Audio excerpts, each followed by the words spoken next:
আল্লাহু আল্লাহ। আজকের দিনে আমাদের সবচেয়ে বড় সমস্যাটা কি জানেন? সামান্য একটু টাকার টানাটানি, একটা পরীক্ষায় খারাপ রেজাল্ট, কিংবা প্রিয় কোনো মানুষের অবহেলা। ব্যাস, আমাদের পুরো পৃথিবীটা যেন থমকে যায়। আমরা ডিপ্রেশনে ডুবে যাই। তখন মনে হয় এই পৃথিবীতে আমার চেয়ে কষ্ট বুঝি আর কেউ নেই। কিন্তু আজ থেকে 1400 বছর আগে এই পৃথিবীতে এমন কিছু মানুষ এসেছিলেন যাদের জীবনের ঝড় আমাদের চেয়ে হাজার গুণ বড় ছিল। তারা কিন্তু ভেঙে পড়েননি, হতাশ হননি। তারা ছিলেন আমাদের প্রিয় নবী এবং সাহাবীগণ।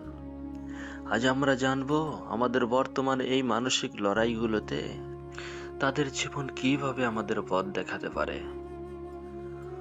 চলুন ফিরে যাই মক্কার সেই কঠিন দিনগুলোতে।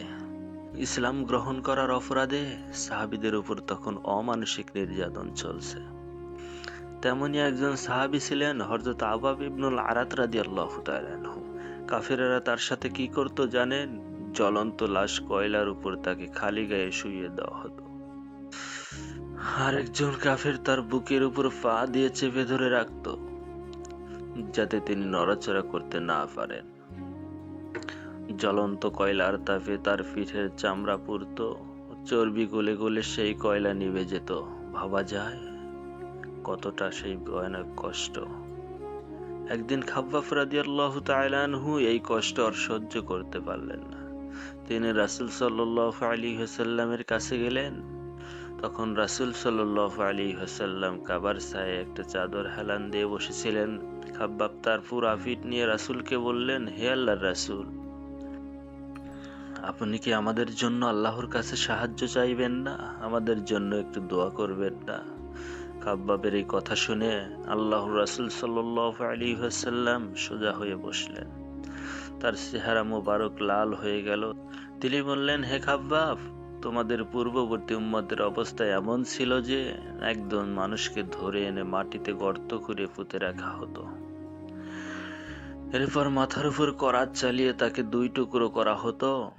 লোহার চিরুনি দিয়ে তার হাড্ডি থেকে গোশত আলাদা করে ফেলা হতো।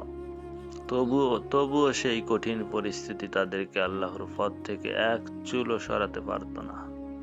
রাসূল সাল্লাল্লাহু আলাইহি ওয়াসাল্লাম তাকে সান্ত্বনা দিয়ে বললেন, আল্লাহর সাহায্য অবশ্যই আসবে, তবে তোমাদের ধৈর্য ধরতে হবে।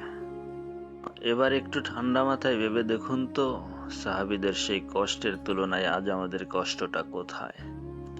আমাদের পিঠে থেকেও জ্বলন্ত কয়লা চেপে ধরেনি, আমাদের মাথার উপর থেকেও করাত চালিয়ে দিচ্ছে না। অথচ আজ আমাদের কি অবস্থা? রিজিকের একটু টানাটানি হলে নামাজ আমরা ছেড়ে দেই।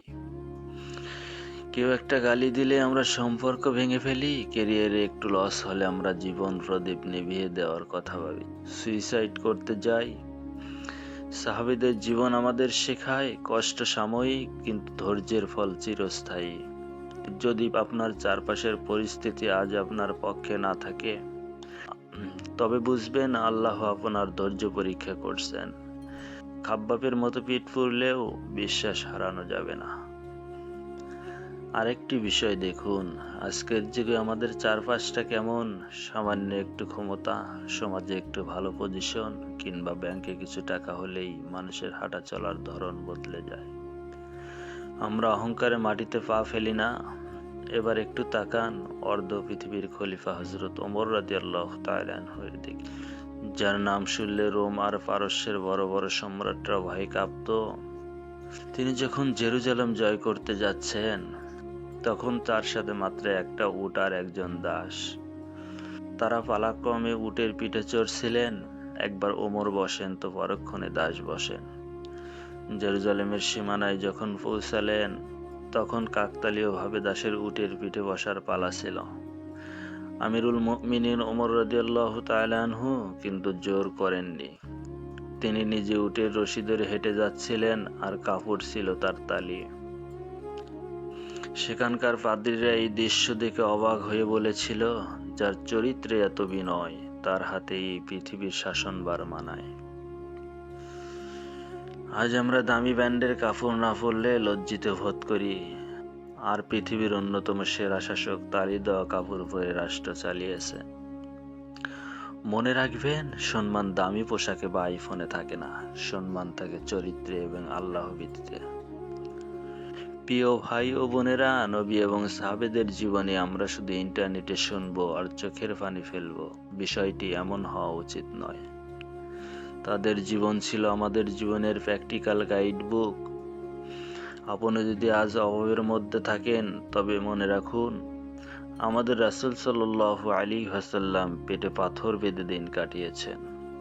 আপনি যদি আপনজনদের দ্বারা অবহেলিত হন, মনে করুন হযরত ইউসুফ আলাইহিস সালামকে তার নিজের ভাইরা কুয়ার মধ্যে ফেলে দিয়েছিল। আর আপনি যদি প্রচন্ড ডিপ্রেশনে থাকেন, তবে সিজদায় গিয়ে খাব্বাবের সেই ধৈর্যের কথা স্মরণ করুন। এই পৃথিবীটা চিরদিন থাকার জায়গা নয়, আর এখানকার কষ্টগুলো চিরস্থায়ী নয়। তাই ভেঙে পড়বেন না। আল্লাহ তাআলা পবিত্র কোরআনে বলেছেন, নিশ্চয়ই কষ্টের সাথেই স্বস্তি রয়েছে। আল্লাহ আমাদের সবাইকে সাহাবীদের জীবন থেকে শিক্ষা নিয়ে বেঁচে থাকার মতো তৌফিক দান করুন। আমিন। তোমার রহমত দাও, তোমার রহমত দাও, এই অন্তরে শান্তি ভরে দাও, শান্তি ভরে দাও।